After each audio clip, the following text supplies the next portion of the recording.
হরে কৃষ্ণ। শ্রীল শ্রীধর স্বামীকৃত নৃসিংহ স্তবের বঙ্গানুবাদ শ্রবণ করুন। তাহলে চলুন শুরু করা যাক। হে অজিত, আপনার বারংবার জয় হোক।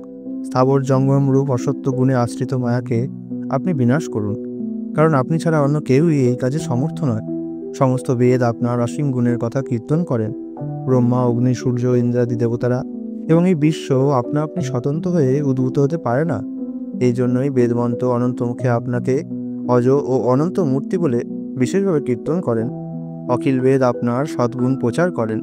এজন্য মনীষীরা আপনার পরম মঙ্গলময় গুণ শ্রবণ কীর্তনে অনুরক্ত হয়ে আপনার পাদপদ্ম স্মরণ করে সর্বসন্তাপ থেকে মুক্ত হন। হে নৃসিংহদেব, যারা মানুষ দেহ লাভ করে আপনার কথা শ্রবণ কীর্তন শরণাদি দ্বারা ভজনা না করে, তাদের শ্বাস গ্রহণ বা জীবন ধারণ হাপড়ের মতোই বিফল। যোগপথে উদরাদি স্থানে স্থিত পদ্ধতি স্মৃত বা চিন্তিত হয়ে যিনি যোগীদের মৃত্যু ভয় নাশ করেন, হৃদয়ে অবস্থিত সেই প্রভুকে আমরা ধ্যান করি। যিনি স্বনির্মিত কার্য বা জীবদের বিষয়ে সৃষ্টি, স্থিতি ও প্রলয় ইত্যাদিতে তারতম্য বর্জিত ও সর্ববস্তুতে প্রবিষ্ট চিৎসত্তারূপে অবস্থিত, সেই ভগবানকে আমরা ভজনা করি। হে ঈশ্বর, হে পরমানন্দ, আপনার চরণ যুগলে সেবা প্রদান করে আপনার মায়ার বন্ধন থেকে আপনার অনু অংশরূপে আমাকে মুক্ত করুন। আপনার কথামৃত সমুদ্রে বিহারশীল মহানন্দযুক্ত কোনো কোনো কৃতি ব্যক্তি ধর্ম, অর্থ, কাম, মোক্ষকে তৃণতুল্য জ্ঞান করে থাকেন। কি জানি কখন আবার এরকম মানুষ জন্ম পাবো কিনা ঠিক নেই। তাই হে জগন্নাথ, হে পরমাত্মা, এই জন্মেই আপনাতে আমার চিত্ত নিবিষ্ট হোক। হে নৃসিংহদেব, প্রেমের সঙ্গে আপনার শ্রীচরণ স্মরণ অতি দুর্লভ হলেও আমার যে কোনোভাবে দিনরাত আপনার পাদপদ্ম স্মরণ সাধিত হোক। হে ভুমন, কোথায় অহংকার প্রভৃতি তত্ত্বে আচ্ছন্ন আমি, আর কোথায় আপনার মহিমা রাশি। হে দীনবন্ধু, হে দয়াসিন্ধু, হে নরহরি, আমাকে ভক্তি প্রদান করুন। হে অনন্ত মহিমাময়, মিথ্যা তর্ক করে অতি কর্কশভাবে মহাবিবাদ রূপ অন্ধকার গর্তে ভ্রমণ করতে করতে আমি মন্দমতি হয়েছি, তাই আমার কাছে আপনার তত্ত্বজ্ঞান প্রকাশিত হলো না। হে মধুপতি, হে মাধব, হে বামন, হে ত্রিনয়ন, হে শ্রীপতি, হে গোবিন্দ ইত্যাদি নাম আনন্দ করে বলতে বলতে কখন আমি মুক্ত হব? যার সত্তাতে স্বভাবতই অসৎ এই জগৎ সৎরূপে প্রতিভাত হয়, এই অনিত্য জগতে নিত্য প্রকাশ স্বরূপ সেই ভগবানকে আমি ভজনা করি।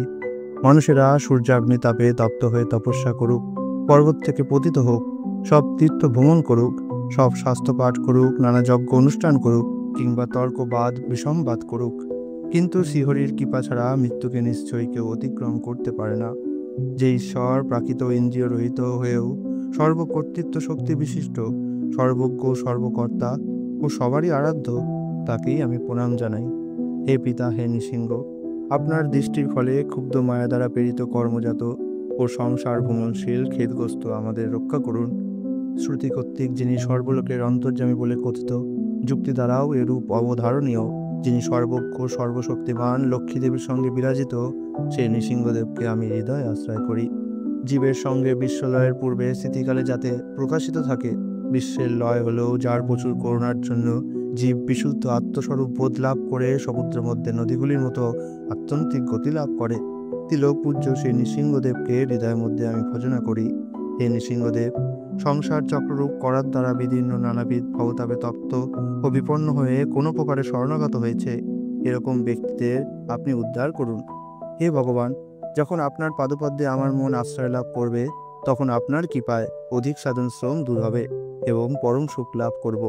ভজনকারীর কাছে আপনি সাক্ষাৎ পরমানন্দ চিন্ময় বিগ্রহ পরমাত্মা, অতএব তুচ্ছ স্ত্রী পুত্রাদির কি প্রয়োজন? হে নৃসিংহদেব, স্ত্রী পুত্রাদির অঙ্গসঙ্গ পরিত্যাগ করে দিনরাত আপনাকেই চিন্তা করতে করতে অহংকার শূন্য সাধুরা যে যে স্থানে অবস্থান করেন, সেই সব আশ্রমগুলিতে অবস্থান করে নিত্য সেই সাধুদের মুখপদ্ম থেকে বিগলিত আপনার পবিত্র কথামৃত স্রোত জলে স্নান করব। পুনরায় জড়দেহ ধারণ করব না।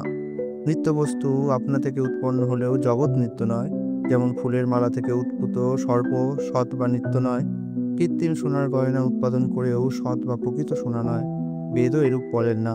হে ভগবান, আপনার সুন্দর পরমানন্দময় চরণ আমি বন্দনা করি। হে রমাবন্দিত শ্রীহরি, আপনাকে প্রণাম করি। আপনি আমাকে পরিত্যাগ করবেন না। মুকুট, কুণ্ডল, কঙ্কন কিঙ্কিণীরূপে পরিণত হলেও কনক বস্তুত কনকই থাকে, সেরকম মহৎ অহংকার ও আকাশ প্রভৃতি বস্তুত নৃসিংহ বিষ্ণু থেকে ভিন্ন নয়।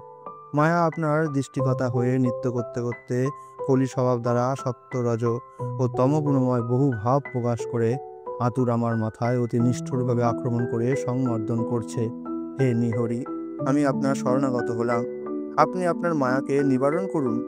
হে দীন অনাথ দয়ানিধান, হে পরমানন্দময় প্রভু, দণ্ড ও সন্ন্যাস গ্রহণ ছালে লোক বঞ্চনাকারী, কেবল ভোগ চিন্তায় পীড়িত, নিরন্তর অতিশয় মোহপরায়ণ, সকৃত কর্মাক্লেশ দ্বারা আকুল, আপনার আজ্ঞা লঙ্ঘনকারী অজ্ঞজনের কাছে সম্মান লাভ করে অতিশয় অহংকিত আমাকে রক্ষা করুন। হে মাধব, আপনার স্বরূপের জ্ঞান এবং আপনার সম্বন্ধে শ্রবণ কীর্তনে রতি আমাকে প্রদান করুন, যাতে বিষয়জনিত সুখ দুঃখের সঙ্গ না হয়, অথবা যাতে প্রেমশূন্য বিধির কিঙ্কর না হই। হে অনন্ত, দেবতারা আপনার অন্ত জানেন না, আপনিও জানেন না। যেহেতু শ্রুতিসার সর্বকথার তাৎপর্য আপনাতেই পর্যবসিত হয়, সেই কারণে আপনাকে প্রণাম জানাই। বারংবার আপনার জয় কীর্তন করে আপনার দুর্লভ চরণ যুগলে ভজনা করি। কর্মী ও ভক্তের পক্ষে ভোগ ও ভক্তিযোগপ্রদ এবং নিখিল শ্রুতি শিররত্ন দ্বারা নিরাজিত যার পাদপদ্ম, সেই মাধবকে আমি বন্দনা করি। ইতি নৃসিংহস্তব সমাপ্ত হলো। হরে কৃষ্ণ।